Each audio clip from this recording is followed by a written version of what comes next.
We sir here. चलो आज अपना चैप्टर 8 નો લાસ્ટ લેક્ચરમાં આજે પ્રવેશ કરી રહ્યા છીએ તો જોઈ નાખ્યો।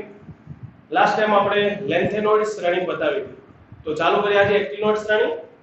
પણ YouTube ચેનલ હજી પણ મારી સબસ્ક્રાઇબ નથી કરી તો પહેલા જઈ અને સબસ્ક્રાઇબ કરી દો કે જેથી નવા નવા વિડિયોની નોટિફિકેશન તમને મળતી રહે। ચલો તો જોઈએ આપણે એક્ટિનોઇડ શ્રેણી।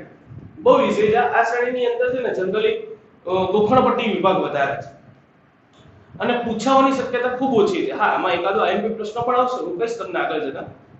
ચલો ને જોઈએ આપણે સૌથી પહેલા છે એક્ટિનોઇડ શ્રેણીના તત્વોના સ્વભાવની ચર્ચા। વાવ તો આ આખી શ્રેણી રેડિયો સક્રિય તત્વોથી ભરેલી છે અને આ શ્રેણીના શરૂઆતના તત્વો સાપેક્ષીય રીતે લાંબો અર્ધાયુષ્ય સમય ધરાવે છે। લાંબો અર્ધાયુષ્ય સમય એટલે ઘણો બધા વર્ષો સુધી એનો જથ્થો ઘટીને અડધો થતો હોય એટલે ટૂંકમાં ઘણા બધા વર્ષોમાં એનો જથ્થો ઘટીને અડધો થતો હોય। અર્ધાયુષ્ય સમય સમજાયેલો। ત્યાર પછીના તત્વોમાં અર્ધાયુષ્ય સમય 1 દિવસથી 3 મિનિટનો વિચારો 3 મિનિટ જેટલા ઓછા અર્ધાયુષ્ય છે।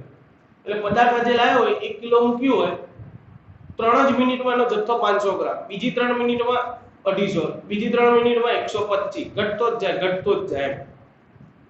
જેમાં લોરેન્સિયમનો અર્ધાયુષ્ય સમય 3 મિનિટ છે। એમસીક્યુ માટે ખાસ યાદ રાખો।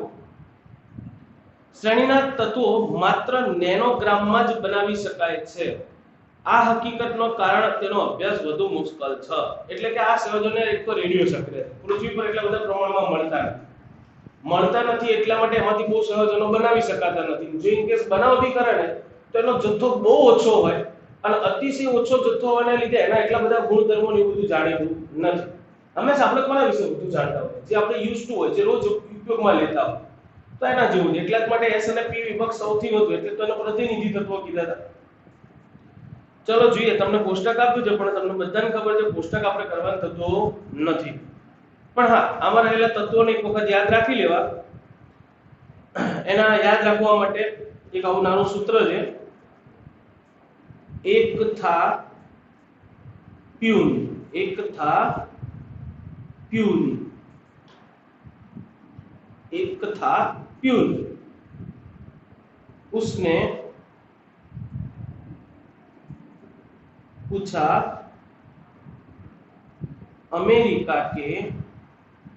उसने पूछा अमेरिका के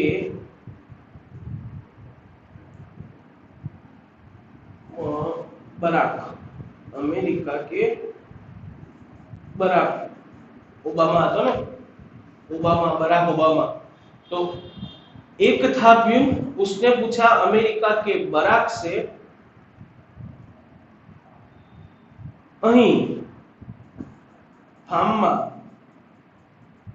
નો લાવતા એને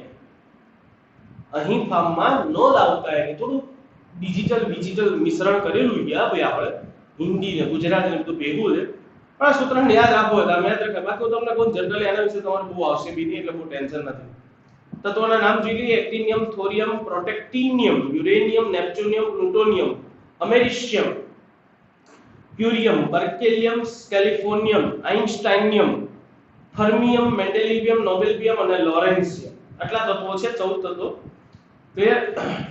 આમાં અપવાદરૂપ તમને ઘણી બધી ઇલેક્ટ્રોન રચનાઓ દેખાતી હશે। આ બધી જે ટીક આઉટ કરી મેં અપવાદરૂપ ઇલેક્ટ્રોન રચના થાય 4 છે। ચલો તો ઇલેક્ટ્રોન રચનાની જ પહેલા વાત છે કે બધા એક્ટિનોઇડ્સમાં 7s2 ઇલેક્ટ્રોન રચના તો હોય જ છે અને 5f તથા 6d પેટા કક્ષકો જુદી જુદી રીતે ભરાય છે। 14 ઇલેક્ટ્રોન 5f કક્ષકોમાં ભરાઈ શકે છે। થોરિયમ Z90 માં નહીં પરંતુ Pa એટલે આપણું કયું તત્વ હતું પ્રોટેક્ટિનિયમ હતું ને પ્રોટેક્ટિનિયમ અને તે પછીના તત્વોમાં ઇલેક્ટ્રોન 5f કક્ષકમાં ભરાતા જાય Z બરાબર 103 તત્વો આગળ 5f કક્ષકો સંપૂર્ણ ભરાઈ જાય છે। કઈ ને આજે અહીંયા આપેલું છે ને એ લોકો ગુજરાતી મુદ્દામાં લખ્યું છે। લેન્થેનોઇડની જેમ એક્ટિનોઇડની અંદર પણ ઇલેક્ટ્રોનની રચનાઓમાં અનિયમિતતા 5f પેટા કોષોમાં રહેલી છે જેમાં ઘણામાં F0 હોય F7 હોય અથવા તો F14 અને આવી રચનાઓને લીધે એની અંદર શું જોવા મળે છે સ્થાયી।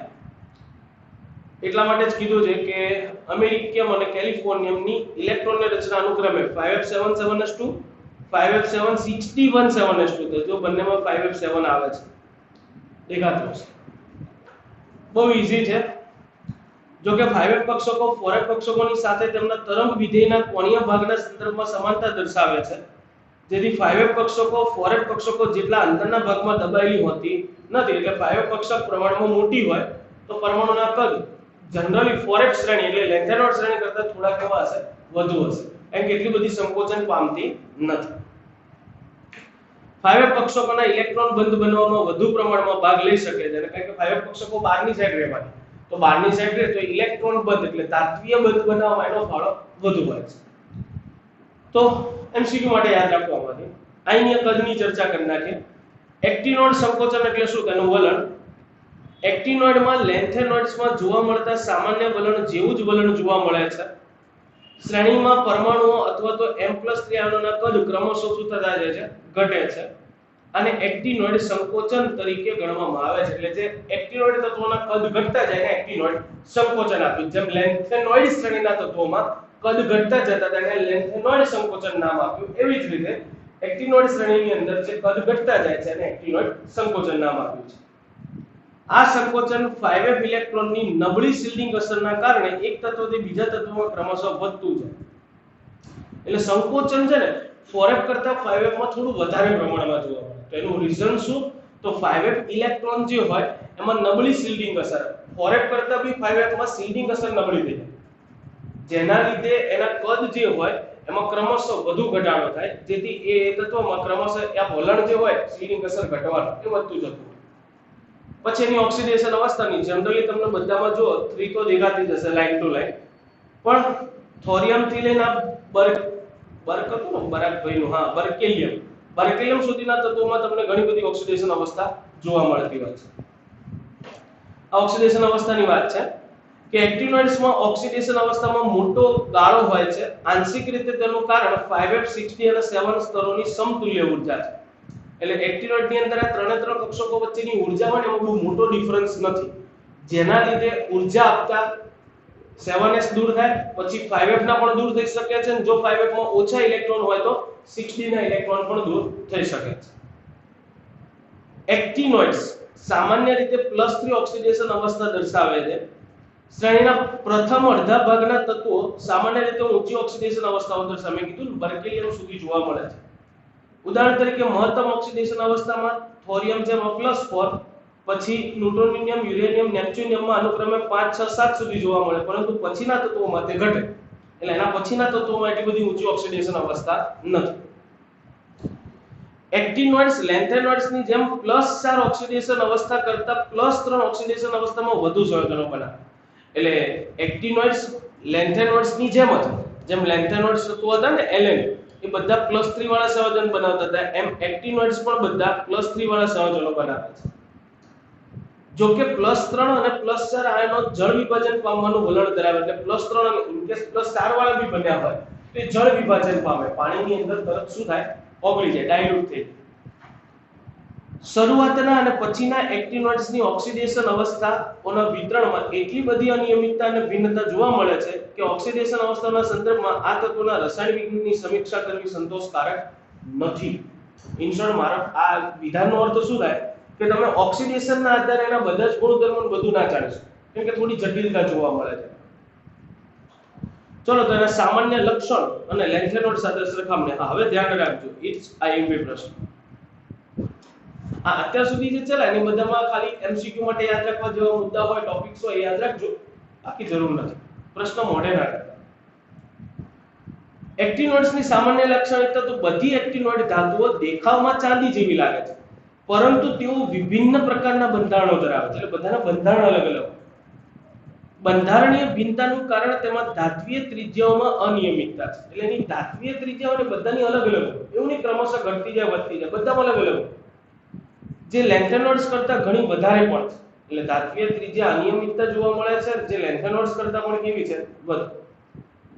એક્ટિનોઇડ્સ અત્યંત પ્રતિક્રિયાત્મક ધાતુઓ, બહુ સક્રિય મારા બેટા, ખાસ કરીને જ્યારે તેઓ સૂક્ષ્મ વિભાજિત હોય, એટલે જ્યારે બારીક પાવડર સ્વરૂપે હોય ત્યારે તે અતિ સક્રિય છે, ફટાક લઈને પ્રક્રિયા કરનાર. ઉદાહરણ આપે છે એના. ઉદાહરણ તરીકે ઉકળતા પાણીની તેમની સાથે પ્રક્રિયા ઓક્સાઇડ હાઇડ્રાઇડનું મિશ્રણ આપે છે. એટલે ઓક્સાઇડ અને હાઇડ્રાઇડ સંયોજન બંને બનાવ્યા. મધ્યમ તાપમાને તેઓ મોટા ભાગની અધાતુઓ સાથે પણ સંયોજાઈ શકે છે. હાઇડ્રોક્લોરિક એસિડ બધી ધાતુઓ પર હુમલો કરે છે, પરંતુ મોટાભાગની ધાતુઓ નાઇટ્રિક એસિડથી ઓછી અસર પામે છે. કારણ એવું છે કે આ ધાતુઓ પર ઓક્સાઇડનું રક્ષણકારી કવચ બની જાય. આલ્કલીની આ ધાતુઓ પર કોઈ અસર થતી નથી, એટલે આલ્કલી બેઝ આની ઉપર કોઈ અસર નથી કરતા. પણ જનરલી એક્ટિનોઇડ્સ તત્વો જે છે એના ઉપર મેં કીધું એમ હાઇડ્રોક્લોરિક એસિડ હોય ને HCl એ વધુ અસરકારક છે. એટલે કોણ વધુ અસરકારક? HCl.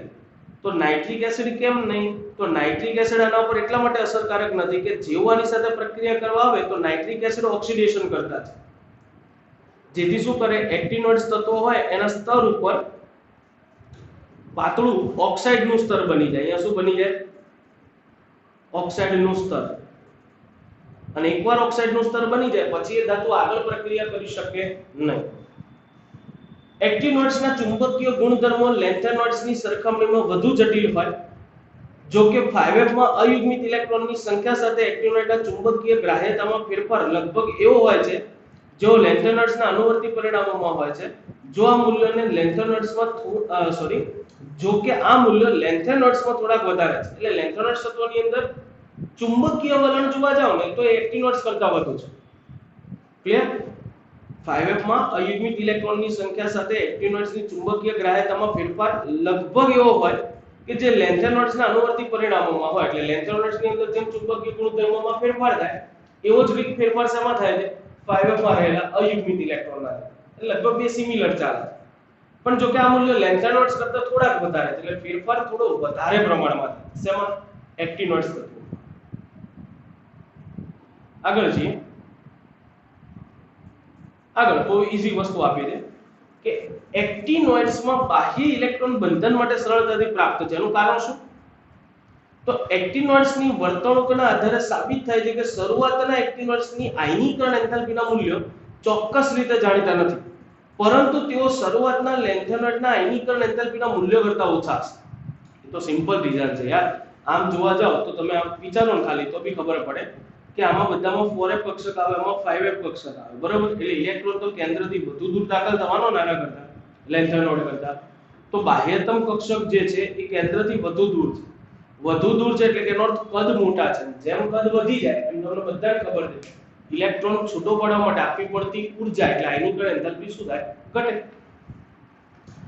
આમ થવાનું કારણ જ્યારે 5f કક્ષક ભરાવાનું શરૂ થાય છે ત્યારે અંતર્ભાગમાં ઓછું ભેદન કરશે. એટલે કે અંદરની ભાગમાં, અને એવું પણ કહી શકો કે 5f કક્ષકમાં ઇલેક્ટ્રોન ભરાવાનું શરૂ થાય જેથી એની શિલ્ડિંગ અસર શું થાય? નબળી પડે. શિલ્ડ તરીકે નિષ્ક્રિય ભાગ વર્તે. હવે એના પછી જો 5f કક્ષકમાં ઇલેક્ટ્રોન ભરાતા હોય એટલે બહારની કક્ષામાં ઇલેક્ટ્રોન ભરાતો હોય તો શિલ્ડ શું થાય? નબળું પડે છે. પણ અહીંયા એવું કીધું છે કે 5f કક્ષકમાં ભરાતા જે ઇલેક્ટ્રોન છે એ ઇલેક્ટ્રોન ભરાવાનો શરૂ થાય ત્યારે અંતઃભાગની અંદર ઓછું ભેદન થાય કે 5f માં ભરાતા ઇલેક્ટ્રોનના લીધે શિલ્ડ જેટલું પડવું જોઈએ એટલું નિર્બળ પડતું નથી. એટલે શિલ્ડની પ્રબળતા એમનું રહે. પ્રબળતા જો એમનું રહે તો બહારના ઇલેક્ટ્રોનનું કેન્દ્ર પ્રત્યે આકર્ષણ શું થાય? ઘટી જાય. અને આકર્ષણ ઘટે તો ઝડપથી દૂર થઈ શકે ને. તેથી 5f માં ઇલેક્ટ્રોન કેન્દ્રીય વીજભાર પ્રત્યે અનુવર્તી લેન્થેનોઇડ્સના 4f ઇલેક્ટ્રોનની સરખામણીમાં વધુ અસરકારક રીતે શિલ્ડિંગ અસર પામેલા હોય. એટલે એનો અર્થ એવો થયો કે 5f વધુ પ્રમાણમાં શિલ્ડિંગ અસર પામેલા અને એક્ટિનોઇડ્સમાં બાહ્ય ઇલેક્ટ્રોન ઓછી દ્રઢતાથી બંધાયેલા હોવાથી બંધન માટે પ્રાપ્ત થાય. એટલે 5f ઇલેક્ટ્રોન જે હોય તો બાહ્યતમ કક્ષા એટલે 7s તમારે. તો આ 7s કક્ષકના જે ઇલેક્ટ્રોન હોય એ 5f જેટલા વધુ મજબૂતાઈથી બંધન પામતા નથી. આ નિષ્ક્રિય અને કેન્દ્ર. પણ 5f માં ઇલેક્ટ્રોન ભરે એ કેન્દ્ર પ્રત્યે થોડું વધુ પ્રમાણમાં શું પામે છે? બંધન. જેના લીધે માત્ર ને માત્ર કયા વધુ પ્રમાણમાં ઉપલબ્ધ હોય? બાહ્યતમ કક્ષાના 7s. લખ્યું છે જો ને, બાહ્ય ઇલેક્ટ્રોન ઓછી દ્રઢતાથી બંધાયેલા હોવાથી તે બંધન માટે પ્રાપ્ત થાય. એટલે સરળતાથી બાહ્ય ઇલેક્ટ્રોન મળી રહે છે. ચલો તો હવે જોવાનું છે એક્ટિનોઇડ્સ અને લેન્થેનોઇડ્સની સરખામણી. તો એક્ટિનોઇડ્સ અને લેન્થેનોઇડ્સ સાથે જુદી જુદી લાક્ષણિકતાઓને આધારે સરખામણી કરવામાં આવે. જેમ કે એક્ટિનોઇડ્સ તત્વોથી આમાં શરૂઆતના સભ્યોમાં અત્યંત સામ્યતા હોય. એટલે શરૂઆતના જે સભ્યો હોય ને એક્ટિનોઇડ શ્રેણીના એમાં ઘણી બધી સામ્યતા હોય. પણ લેન્થેનોઇડ્સ જેવી સામ્યતા એમાં જોવા મળતી નથી. એટલે લેન્થેનોઇડ્સમાં એટલી બધી સામ્યતા જોવા મળતી નથી.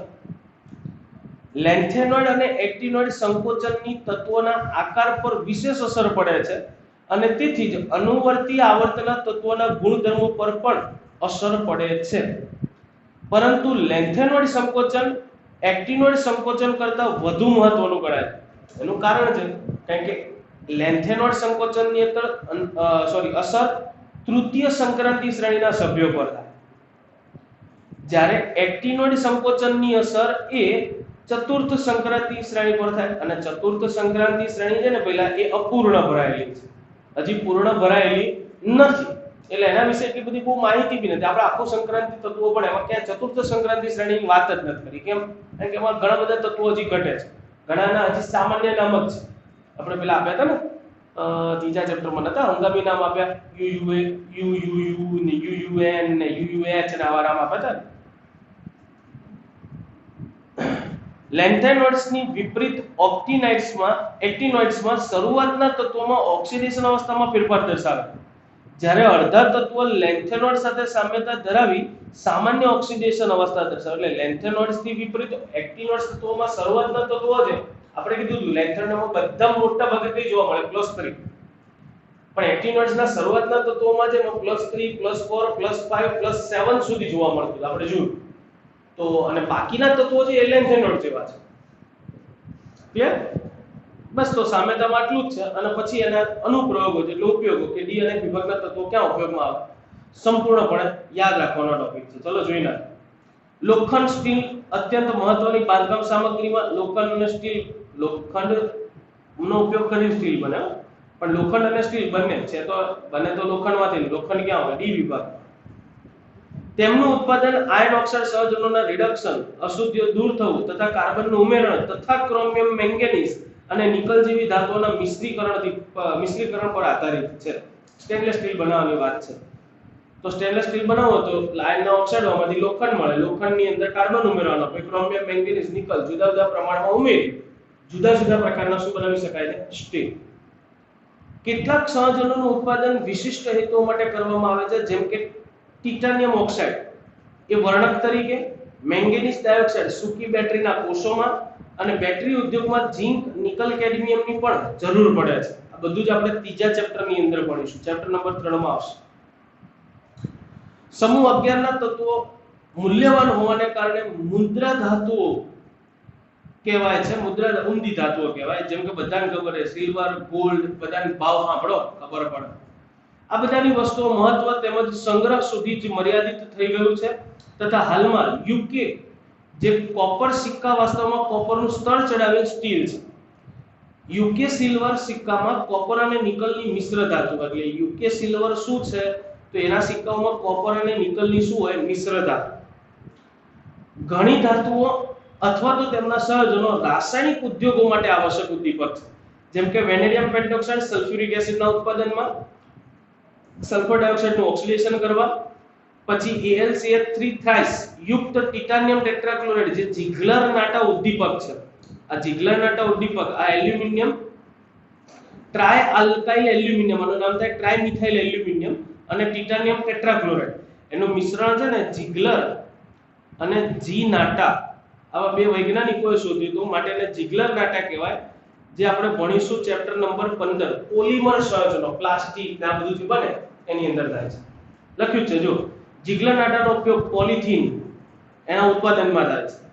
પછી લોખંડનો ઉપયોગ બધાને ખબર છે નાઇટ્રોજનના મિશ્રણમાંથી એમોનિયા બનાવવા માટે હેબર પ્રક્રિયામાં થાય. ચરબીના હાઇડ્રોજનીકરણ કરવામાં નિકલ ઉદ્દીપક તરીકે વપરાય. ઇથાઇનના ઓક્સિડેશનથી ઇથેનોલ બનાવવાની વાકર પ્રક્રિયા, નામ યાદ રાખજો, વાકર પ્રક્રિયાની અંદર પેલેડિયમ ક્લોરાઇડ PdCl2 નો ઉપયોગ થાય છે ઉદ્દીપક તરીકે. નિકલના સંકીર્ણ આલ્કલાઇન સહજનો અને બેન્ઝીન જેવા અન્ય કાર્બનિક સહજનોના પોલિમરાઇઝેશન, એટલે એમને ઘણા બધા અણુ ભેગા કરવા હોય, ઘણા બધા અણુ ભેગા થવાની પ્રક્રિયાને પોલિમરાઇઝેશન કહેવાય, તો એની અંદર વપરાય. પછી ફોટોગ્રાફી, અત્યારે તો નહીં પણ પહેલાના સમયમાં જે પેલા કેમેરાની આવતા રોલ જે હોય એની અંદર ફોટોગ્રાફી ઉદ્યોગની અંદર સિલ્વર બ્રોમાઇડનું વિશિષ્ટ પ્રકાશ સંવેદનશીલતા ગુણધર્મો પર આધારિત તેનો ઉપયોગ થાય છે. થર્મોમીટર બધાને ખબર છે, પારો મર્ક્યુરી વપરાય છે, તથા સૂકા કોષની અંદર મેંગેનીઝ ડાયોક્સાઇડનો ઉપયોગ થાય. અને આ ખાસ યાદ રાખજો, દાંતના પોલાણમાં ભરવા માટે મિશ્ર ધાતુ પણ સંક્રાંતિ તત્વોના મિશ્રણથી જ બને છે. આપણે જે નહીં કહેતા દાંતનું પોલાણ પૂર્વ ચાંદી વાપરે, ખરેખર ચાંદી ના હોય, એ પાયરોફોરિક મિસ ધાતુનું નામ છે, પાયરોફોરિક મિસ. કે પાયરોફોરિક મિશ્ર ધાતુ એવી હોય મિશ્ર ધાતુ કે એને મિશ્ર કરો ને થોડા સમય માટે એ નોર્મલ રહે લુબ્ધી સ્વરૂપે, પણ એને જ્યાં પણ ભરવાનું છે ત્યાં ભરી દેવામાં આવે પછી એ કઠણ બને. હવે જનરલી કોઈ ધાતુ હોય લિક્વિડ ફોર્મ હોય એમાંથી કઠણ બને તો કદ વધે, પણ આ પાયરોફોરિક મિશ્ર ધાતુ એવી છે કે પોલાણમાં ભર્યા પછી એ કઠણ બને ત્યારે એનું કદ એટલું બધું વધતું નથી, એટલા માટે દાંતના પોલાણમાં એનો ઉપયોગ થાય. સમજે ચાંદી કે કોઈ પીગાળીને ભરી દીધું હોય જ્યારે કઠણ બને તો જે દાંતમાં જગ્યા કરતા વધારે જગ્યા કરી નાખે, એટલા માટે સંક્રાંતિ ધાતુઓની મિશ્ર ધાતુ નામ યાદ રાખજો પાયરોફોરિક મિશ્ર ધાતુ, જેનો ઉપયોગ દાંતના પોલાણ ભરવા માટે થાય છે. સો અહીંયા આપણું ચેપ્ટર નંબર 8 પૂરું થાય છે. તમને બધાને આમ તો જો કે ચેપ્ટર કમ્પ્લીટલી સોલ્વ આઉટ કર્યું હશે તો ખબર પડી જશે કે ગોખણપટ્ટી ચેપ્ટર છે. આ જનરલી એમાં બુક્સો તો તમારો મેળ પડશે, એટલે હું એવું કહીશ કે બધા જેને નોટ્સ બનાવી દેજો ચેપ્ટર 8 માટે સરસ મજાની. ચેપ્ટરને લાઈન ટુ લાઈન કરતું જવાનું, જે ખાસ એમસીક્યુ માટે અલગ લાગે એ અલગ લખતા જાઓ. એક નોટ્સ બનાવી દો એવી તો છેલ્લી ઘડીએ રિવિઝન કરવામાં મજા આવે. સમજ્યા? છેલ્લી ઘડીએ આખું ચેપ્ટર વાંચવા નહીં બેવાનું, ઊંઘી જશો. માત્ર ને માત્ર નોટ્સ જોઈ લેવાની, એમાં એમસીક્યુ જ્યાં જ્યાં લખ્યા હોય એમસીક્યુ માટેના પોર્શન જે હોય એ કમ્પ્લીટ કરી લો. ઓકે, તો બસ આજે અહીં સુધી રાખીએ, બાકી મળીશું નેક્સ્ટ ટાઈમ નવા ચેપ્ટર સાથે. Okay, by.